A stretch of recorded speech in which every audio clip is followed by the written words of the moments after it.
जी friends, interview जो है वो पहला स्टेप है आपके लिए किसी भी कंपनी में हायर होने के लिए। आपको इंटरव्यू से प्रोसेस होने के बाद फिर कोई कंपनी हायर करती है, चाहे किसी भी पोजीशन के लिए हो, किसी भी डिपार्टमेंट के लिए हो। तो आज इस वीडियो का फोकस ये को बहुत सारे सवाल भी थे कि एचपीएलसी और एचपीएलसी की जो ट्रबल शूटिंग है, जो क्यूसी के अंदर एक बड़ा मेगा इंस्ट्रूमेंट है, डिमांडिंग इंस्ट्रूमेंट है जो आप यूज़ करते हैं, उसके इंटरव्यू से रिलेटेड क्वेश्चन आंसर्स क्या है उसको ज़रा डिस्कस करें। तो आज यही चीज़ें डिस्कस करूँगा। वैसे मेरी बात होती रहती है, लेकिन बहुत सारी डिमांड्स होती है तो मैं उसको रिवाइज़ करता हूँ उस चीज़ को, कि ताकि लोगों का फ़ायदा हो जाए, कुछ न्यू लोग जो कनेक्ट होते हैं चैनल के साथ। तो एचपीएलसी और एचपीएलसी की जो ट्रबल शूटिंग है, उससे रिलेटेड जो कुछ इंपॉर्टेंट क्वेश्चन आंसर्स मैंने निकाले हैं, वो आज इस वीडियो में डिस्कस करूँगा कि किस तरीके के एक्सपेक्टेड क्वेश्चंस आपसे पूछे जाते हैं अगर आप किसी लेवल पे एचपीएलसी यूज़ कर रहे हैं। 2 साल हो गए, 3 साल हो गए, एचपीएलसी को आप जानते हैं, तो एचपीएलसी के बारे में आपको, उसकी ट्रबल शूटिंग के बारे में आपको कैसे लोग सवाल आपसे करते हैं। अच्छा, कुछ आसान है, कुछ डिफिकल्ट भी है, लेकिन ट्रिकी क्वेश्चंस भी, ताकि आपको एक्सपोजर मिलता रहे। सबसे पहला क्वेश्चन जो एक्सपेक्टेडली आपसे पूछे जाते हैं वो है कि how to remove air bubble in HPLC. तो जो इंटरव्यूअर है ना, वो आप डिफरेंट आपका आइडिया लेना चाह रहा होता है कि काम किस तरीके से करते हैं। कुछ सवालों का मकसद सिर्फ ये होता है। तो एचपीएलसी जो एयर रिमूव है वो कैसे करनी है, इसका आंसर ये है कि आप थ्रू पर्जिंग सिस्टम एयर को रिमूव करते हैं। हर इंस्ट्रूमेंट के अंदर, जितने भी एचपीएलसी आप लेबोरेटरी के अंदर यूज़ करते हैं, उसमें एक पर्ज वॉल लगा होता है पंप के अंदर। उसके थ्रू आप एयर को रिमूव करते हैं, एक खास पर्टिकुलर हाई टेम्परेचर और प्रेशर देकर, हाई फ्लो रेट पे। पर्ज वाल्व को पहले आप ऑन करते हैं, फिर फ्लो रेट देते हैं, उसके बाद फ्लो रेट को पहले रोकते हैं, फिर पर्ज वाल्व को आप ऑफ करते हैं। इस थ्रू पर्ज वाल्व आप किसी भी सिस्टम से एयर को रिमूव करते हैं। और अगर बहुत ज़्यादा इंटरनली एयर है तो फिर आप सिरिंज से, इसी पर्ज वाल्व से आप एयर को सक भी करते हैं। एक प्रोसीजर ये भी होता है। अब इंस्ट्रूमेंट के साथ आपको इस तरह की सिरिंज मिलती भी है, जो अगर आप बहुत ज़्यादा सिस्टम में एयर ट्रैप हो गई तो आप उस थ्रू उस सिरिंज से सक भी कर सकते हैं। ये दो प्रोसीजर है, नॉर्मल प्रोसीजर है, हर कंपनी में इसी से एयर को रिमूव किया जाता है। अच्छा, दूसरा इसी से रिलेटेड बड़ा इंपॉर्टेंट है, why air bubble trap into HPLC. HPLC में एयर बबल क्यों आ जाता है, सोर्सेस क्या है? तो इसका आंसर आपने बताना होता है। जो एयर बबल है बेसिकली ये आपके सॉल्वेंट से आता है, ठीक है, और आपके सिस्टम की चेक पॉइंट्स जो होते हैं, जॉइंट्स जो होते हैं, वहाँ से भी पॉसिबल चार्जेस होते हैं। और दूसरा जो आपका प्रॉप फिल्टर लगा होता है मोबाइल फेस की बॉटल के अंदर, अगर वो हट जाए, ऊपर हो जाए, हैंग हो जाए, तो उससे तो नॉर्मली आएगा। लेकिन जो मेन सोर्स है वो आपने बताना है आपका मोबाइल फेस। अगर आप ठीक तरीके से डिगेस नहीं करते तो उस मोबाइल फेस के अंदर जो मिक्सिंग सॉल्वेंट्स आप लेते हैं उसके अंदर बबल होगा, तो वो आपके एयर सिस्टम में जाएगा। इसी तरह आपने मेथनॉल और वाटर की कंपोजिशन बनाई है और ठीक तरीके से मिक्स करने के बाद आपने डिगेस ठीक तरीके से नहीं किया, तो डेफिनेटली उस कंपोजिशन के अंदर एयर बबल होता है, वो आपके सिस्टम में चला जाता है और आपकी सिस्टम में एयर ट्रैप हो जाती है, जिससे आपका सिस्टम का प्रेशर अनस्टेबल हो जाता है। ये आपने इसका आंसर देना। एक और बड़ी इंपॉर्टेंट चीज़ है, हर कोई आपसे पूछता है, why RSD fails in HPLC. HPLC पे आप काम कर रहे होते हैं, जो आप स्टैंडर्ड की आरएसडी निकालते हैं, क्यों फेल हो जाती है, इसके पीछे रीज़न क्या है? अब इसका जो आंसर आपने देना है, इसमें बहुत सारे रीज़न है। इंस्ट्रूमेंट भी इन्वॉल्व है, आप जो ऑपरेटर है वो भी। मैं अक्सर बार बार लोगों को ये कहता हूँ, इंस्ट्रूमेंट इन सेंस में, अगर आपके सिस्टम के साथ जो कॉलम कनेक्टेड है वो कंटामिनेटेड है, ओवरलोडेड है, उसकी ठीक तरीके से वॉशिंग नहीं है, तो आपके एरिया में फ़र्क आने के चांसेस बढ़ जाएगा। इसी तरह अगर सिस्टम में आपके एयर ट्रैप्ड हुई हुई है, आपके सिस्टम में एयर आ गई है और आप स्टैंडर्ड के रेप्लिकेट चला रहे हैं, ठीक है, तो आपके सिस्टम के एरियाज़ के अंदर फ़र्क आ जाएगा बहुत ज़्यादा, जो आप डिवीजन बहुत ज़्यादा बढ़ जाएगा, जो फिर आपकी आरएसडी लिमिट से आउट हो जाएगी।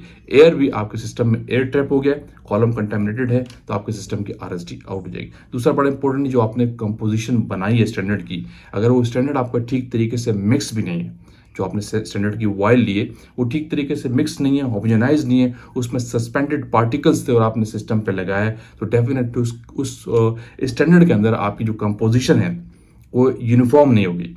तो आपका जो सैम्पल प्रिपरेशन है, या स्पेशली आप स्टैंडर्ड की बात कर रहे हैं, वो ठीक तरीके से मिक्स नहीं है, होमोजेनाइज नहीं है, तो इस बेस पे भी आपके सिस्टम की आरएसडी आउट हो जाती है।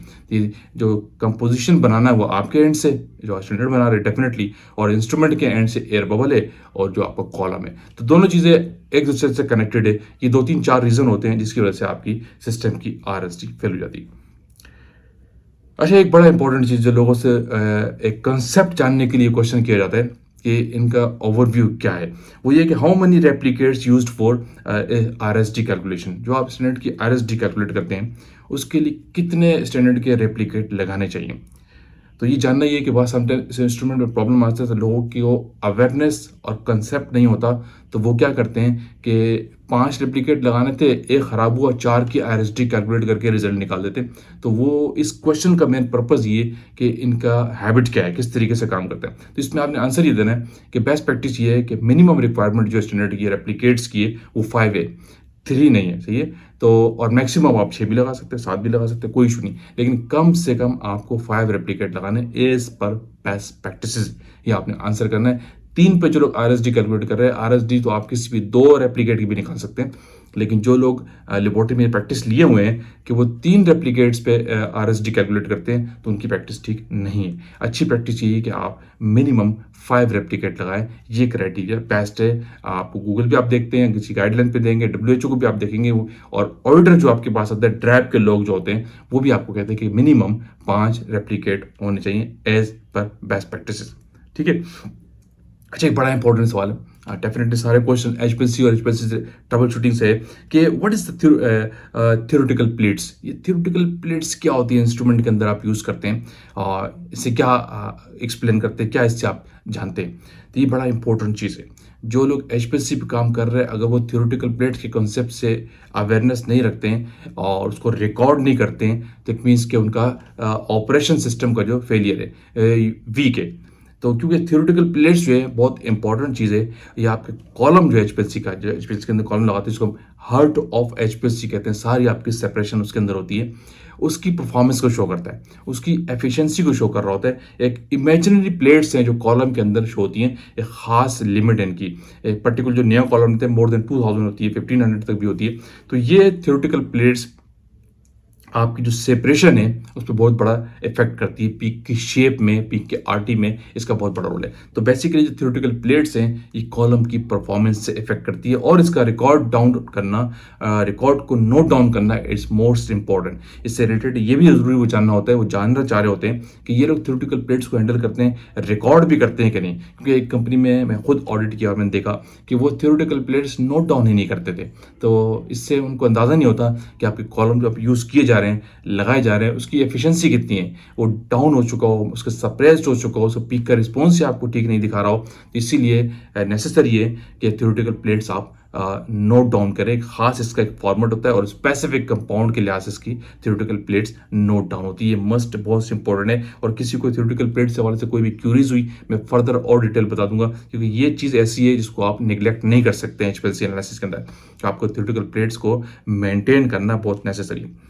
अच्छा, एक बड़ा इंपॉर्टेंट क्वेश्चन है, what is the effect of temperature in your HPLC analysis. आप एचपीएलसी पे काम कर रहे हैं, तो टेम्परेचर का क्या इफेक्ट है, जो कॉलम कंपार्टमेंट आपको होता है, ओवरऑल एनवायरनमेंट का टेम्परेचर जो है क्या इफेक्ट करता है। इसका आंसर ये है, जो टेम्परेचर है इसका बहुत बड़ा रोल है आपके एचपीएलसी एनालिसिस में, पीक शेप में, पीक को इल्यूट होने में, और पीक के आरटी में। अगर आपका टेम्परेचर स्टेबल नहीं है, तो आपका एक रेप्लिकेट पे, दूसरे रेप्लिकेट पे, तीसरे रेप्लिकेट पे आपका आरटी शिफ्ट हो जाएगा, क्योंकि टेम्परेचर जो है, आरटी जो है, रिटेंशन टाइम जो किसी भी पीक का, वो टेम्परेचर डिपेंडेंट है बहुत ज़्यादा। अगर आपने एक रन लगाया 30 मिनट का या 20 मिनट का, उस पर टेम्परेचर आपको 25 था, और आपने दूसरा रन लगाया उस वक्त उसका टेम्परेचर 27-26 था, तो डेफिनेटली दोनों के आरटी में फर्क हो जाएगा। तो आरटी में बहुत ज़्यादा वेरिएशन तो एक्सेप्टेबल ही नहीं है, मिनिमम बहुत माइनर सा होता है जो एक्सेप्ट करते लोग। तो इसीलिए आपने ये कहना है कि टेम्परेचर जो है एचपीएलसी सिस्टम एनालिसिस में बहुत बड़ा इफेक्ट है आपकी पीक शेप पे भी, इल्यूशन में भी, ठीक है, और दूसरा जो एनालिसिस का आरटी है, रिटेंशन टाइम है कंपाउंड का, उसके ऊपर बहुत बड़ा इसका रोल है। एक बड़ी इंपॉर्टेंट चीज, how many types of detector you used in HPLC analysis. हम एचपीएलसी में नॉर्मली कौन कौन से डिटेक्टर यूज करते हैं, इसमें एक बड़ा डिफरेंस है, जो जानना चाह रहा होता है इंटरव्यूअर है, मैं आपको वो भी बताता हूँ। नॉर्मली 4 से 5 टाइप के या 4 डिटेक्टर्स आप यूज करते हैं। इसमें नंबर 1 है यूवी डिटेक्टर, ठीक है, और नंबर 2 पे आता है पीडीए डिटेक्टर, नंबर 3 हो गया आरआई डिटेक्टर, नंबर 4 आपका फ्लोरेसेंस डिटेक्टर भी आता है। यहाँ पे एक बड़ी मिस्टेक नॉर्मली लोग हो जाती है, लोग यहाँ पे एफआईडी डिटेक्टर भी कह देते हैं, जबकि एचपीएलसी के अंदर एफआईडी यानी फ्लेम आयनाइज डिटेक्टर यूज नहीं होता। ये कंसर्न करता है गैस क्रोमेटोग्राफी के साथ। दोनों सेपरेट टेक्निक्स है डेफिनेटली, लेकिन जो एफआईडी डिटेक्टर है स्पेशली वो गैस क्रोमेटोग्राफी में यूज होता है, एचपीएलसी में नहीं होता। एक बड़ी और इम्पोर्टेंट चीज़, ये बहुत कॉमन क्वेश्चन है, लेकिन आपको इसका रीज़न पता होना चाहिए। इससे रिलेटेड बहुत सारे क्वेश्चन हैं, लेकिन मैं एक आपको बता दूं कि जो नॉर्मली पूछ रहे थे वो है what is the reason of broad peak. आपके पास जो ब्रॉड पीक आ गया, आप देखते हैं सबसे पीक आपकी शेप ब्रॉड हो गई है, इसके पीछे क्या कॉजेज है, क्या रीजन है, बताएं। तो आपको एक डेप्थ में नहीं जाना, लेकिन आपको नंबर ऑफ 3 से 4 5 रीजन बताने होते हैं इस आंसर के, इस क्वेश्चन के, कि ये रीजन होता है कि आपके पीक ब्रॉड हो जाती है। नंबर 1 में है आपका कॉलम की परफॉर्मेंस जब आपकी पुअर हो जाए। मैंने आपको पहले कहा था ना, थ्योरेटिकल प्लेट्स ये बहुत रिलेट कर रही होती है कॉलम की परफॉर्मेंस से। अगर आपका कॉलम कंटामिनेटेड है, बहुत ज़्यादा ओवरलोड है, ठीक तरीके से वॉश नहीं है, तो आपकी पीक ब्रॉड होने के चांसेस बढ़ते हैं। उसकी परफॉर्मेंस अगर डाउन है कॉलम की, तो पीक ब्रॉड होने के चांसेस बढ़ते हैं। नंबर 2 पे अगर आप हाई कंसंट्रेशन यूज करते हैं, बहुत ज़्यादा हाई कंसंट्रेशन, पीपीएम आपने हाई लगाया हुआ है, तो भी आपकी पीक ब्रॉड होने के चांसेस बढ़ जाते हैं। नंबर 3 है डर्टी फिट्स। आपकी कॉलम के अंदर जो इनलाइन फिल्टर लगा हुआ है, फ्रिट्स लगी हुई है, वो अगर बहुत ज़्यादा डर्टी हो चुकी है, उसकी क्लीनिंग नहीं है, नियर टू चेंज है, उनको चेंज हो जाना चाहिए, क्योंकि वो प्रेशर से इफेक्ट करती है कॉलम की परफॉर्मेंस से भी डेफिनेटली। तो वो डर्टी फ्रिट्स जो होती हैं, इनलाइन फिल्टर्स होते हैं, उससे वो भी आपकी पीक को ब्रॉड करने में बड़ा रोल अदा करते हैं। इसके अलावा बड़ा इंपॉर्टेंट चीज़ें तो है आपकी कॉलम की कंपोजिशन। अगर आपने कॉलम की कंपोजिशन और स्टेशनरी फेस, सैंपल की डायलुएंट इस तरह का चूज़ किया कि उसमें मिसमैच होता है, तो ये भी आपका रोल अदा करता है आपकी पीक को ब्रॉड होने में, क्योंकि कंपोजिशन बहुत बड़ा रोल है पीक को इल्यूट होने में। जब मॉलिक्यूल्स कंपाउंड अट्रैक्ट हो और निकलने में बहुत ऐसे टाइम लगाएं, तो ये बेस कर रहा होता है कंपोजिशन में, पोलैरिटी पे, इलेक्ट्रॉन एफिनिटी पे। तो ये चीज़ डिपेंड करती है आपके मोबाइल फेस की कंपोजिशन, आपका सैंपल और आपका स्टेशनरी फेस, इन तीनों बड़ा रिलेशन है। जब वो मोबाइल फेस की कंपोजिशन आपकी जो इनकरेक्ट चूज करते हैं, तो इससे भी आपकी पीक ब्रॉड होती है नॉर्मली। एक और बड़ी इंपॉर्टेंट चीज़ है, सिस्टम में कहीं लीकेज है इंटरनली, तो भी आपका पीक ब्रॉड होने के चांसेस बढ़ता है। तो इस तरह से सिलेक्टेड आपने 4 से 5 रीजन बताने कि ये वजह होती है HPLC के ऊपर क्यों पीक ब्रॉड होता है। अच्छा, एक बड़ा नंबर 9 क्वेश्चन है, बड़ा इंपॉर्टेंट है, why HPLC samples fails. HPLC के सैंपल्स नॉर्मली फेल क्यों हो जाते हैं, क्या वजह होती है?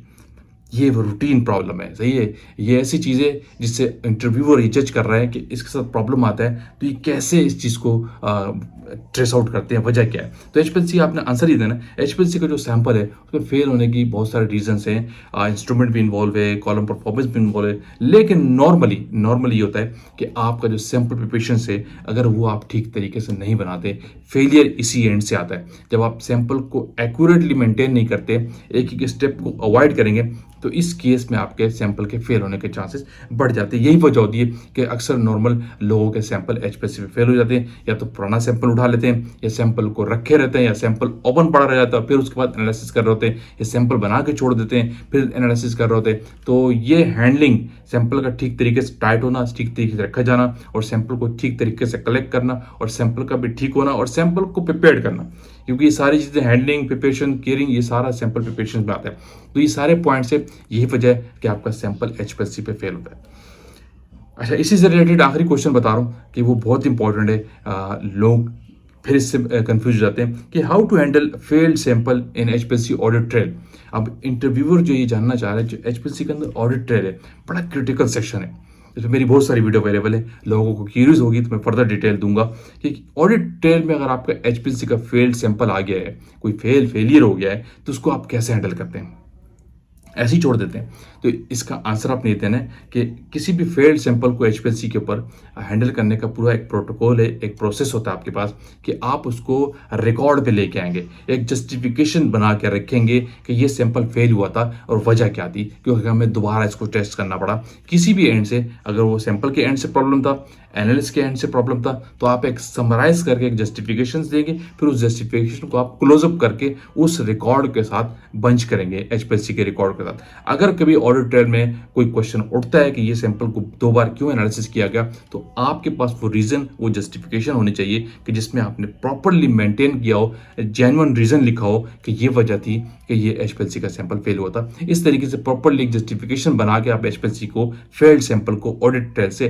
हैंडल करते हैं। क्योंकि वही जानना चाह रहे कि ऐसा तो नहीं है कि ऑडिट ट्रेल ऑफ कर देते हो, कहीं ऐसा तो नहीं ऑडिट ट्रेल से डिलीट कर देते हो, ये और बड़े ब्लेंडर हो जाते हैं। क्योंकि ऑडिट ट्रेल और HPLC पे कोई भी आपकी मैनिपुलेशन, एडजस्टमेंट ऐसा है कि जैसे कि आपने अपनी लेबोरेटरी बंद करवानी हो, तो इसलिए लेबोरेटरी में ऑडिट ट्रेल की प्रॉपर ट्रेनिंग लें और फिर एचपीएससी को चलाया करें, क्योंकि इस पे बहुत क्रिटिकल क्वेश्चन उठते हैं ऑडिट पे भी, और दूसरा किसी भी एंड से जब चेकआउट होता है तो आपको ऑडिट ट्रेल को ठीक तरीके से हैंडल करना आना चाहिए।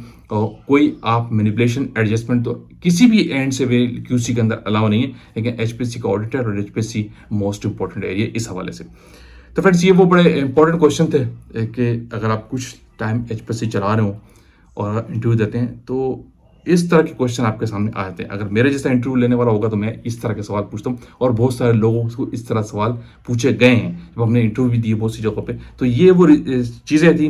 मेरा वीडियो का पर्पज़ ये होता है मैं आपको ऐसी जेन्युइन चीज़ें दिखाऊँ, रियल बताऊँ कि बेसिकली इस तरह की चीज़ें आपके सामने होती हैं और इस तरह की चीज़ें आपसे पूछी जा सकती हैं। तो वो चीज़ें मैं आप वीडियो में लेके आता हूँ ताकि आप लोगों का फायदा हो। वीडियो का पेंट करते हैं। आई होप कि वीडियो आपने लाइक किए तो शेयर कीजिए, कमेंट्स कीजिए। अगेन कहूँगा जो लोग चैनल पर न्यू है वो लाजमी सब्सक्राइब कीजिए ताकि ऐसी टेक्निकल वीडियोस आप तक पहुँचती रहे। Thank you for watching. अल्लाह हाफिज़। भाई मेरा यो यो तू मेरी मखना कदम तू तेरे